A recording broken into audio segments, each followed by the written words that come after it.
दोस्तों, सियासी खेल में किस तरह से शय और मात दी जाती है, ये समझने के लिए आपको बिहार के कुछ आंकड़े समझने चाहिए। बिहार के विधानसभा सदस्यों की कुल संख्या 243 है और बहुमत का आंकड़ा बनता है 122 से, यानी कि जिसके पास भी 122 सीटें होंगी वह मुख्यमंत्री चुन सकता है, अपनी सरकार बना सकता है। सरकार में अभी फिलहाल आरजेडी, जेडीयू, कांग्रेस और लेफ्ट शामिल थे, जिसमें आरजेडी के 79 यानी कि लालू की जो पार्टी है उसके पास 79 विधायक थे, जेडीयू यानी नीतीश कुमार के पास 45, कांग्रेस के 19 और लेफ्ट के 16 और एक निर्दलीय सदस्य सत्ता पक्ष में था, जबकि विपक्षी एनडी के घटक बीजेपी के 78 और एचएएम के 5 विधायक थे। बीजेपी सरकार को सरकार बनाने के लिए 40 सीटें चाहिए थी। अगर जेडीयू साथ आ जाती तो उसके लिए राह आसान हो सकती थी, लेकिन यहां पर आप देखिए, नंबर 1 की पार्टी है आरजेडी, नंबर 2 की पार्टी है बीजेपी और नंबर 3 की पार्टी है जेडीयू। देखिए मुख्यमंत्री कौन बना? नीतीश कुमार, जिनके पास सिर्फ 45 सीटें हैं। अब उन्होंने अपने पद से इस्तीफा दे दिया है और अब वो बीजेपी के साथ जाकर सरकार बना रहे हैं। और अब सीएम कौन है?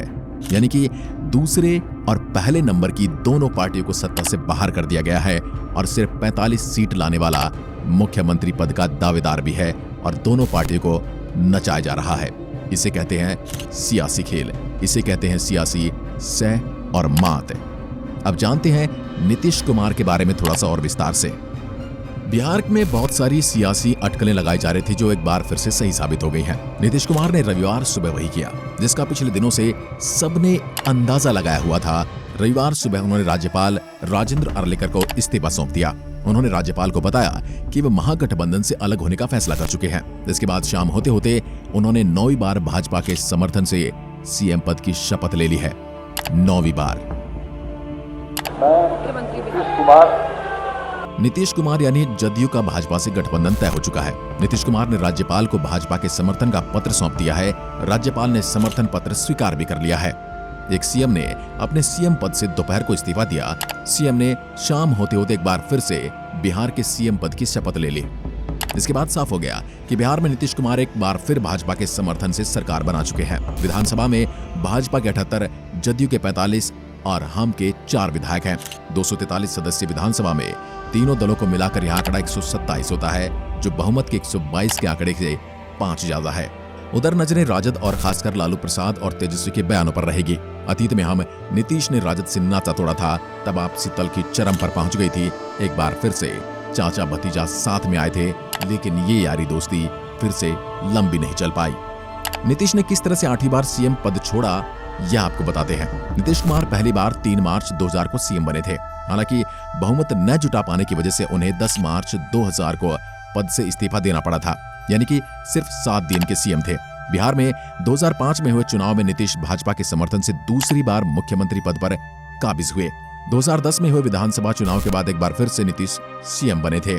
लोकसभा चुनाव में भाजपा के खिलाफ पार्टी के प्रदर्शन की वजह से उन्होंने सीएम पद से इस्तीफा दे दिया।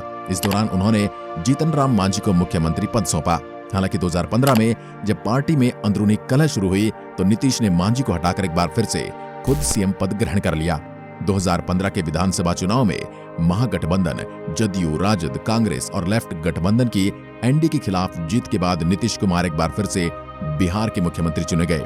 यहां ध्यान देने योग्य बात यह है कि इस बार भी नीतीश की पार्टी सिर्फ 45 सीटों पर ही जीत दर्ज कर पाई थी। यह कुल 5वीं बार रहा जब नीतीश ने सीएम पद की शपथ ली। डिप्टी सीएम तेजस्वी यादव के खिलाफ लगे भ्रष्टाचार के आरोपों के बाद नीतीश कुमार ने महागठबंधन से अलग होने का फैसला किया। उन्होंने जुलाई 2017 में ही पद से इस्तीफा दे दिया और एक बार फिर एनडीए का दामन थामकर सीएम पद संभाल लिया। 2020 के विधानसभा चुनाव में एनडीए गठबंधन ने जीत हासिल की। हालांकि जदयू की सीटें भाजपा के मुकाबले घट गई। इसके बावजूद नीतीश कुमार ने सीएम पद की शपथ ली थी। 2022 में एनडीए से अलग होने के ऐलान के ठीक बाद नीतीश कुमार ने राजद के नेतृत्व वाले महागठबंधन से जुड़ने का ऐलान कर दिया। इसी के साथ नीतीश कुमार ने 8वीं बार मुख्यमंत्री पद की शपथ ली। 28 जनवरी 2024 को उन्होंने 8वीं बार मुख्यमंत्री पद को छोड़ दिया और फिर इसी तारीख को उन्होंने 9वीं बार मुख्यमंत्री पद की शपथ भी ले ली। तीसरी बार रहे हैं नीतीश कुमार भाजपा के साथ। 1996 में नीतीश ने भाजपा से पहली बार गठबंधन किया था।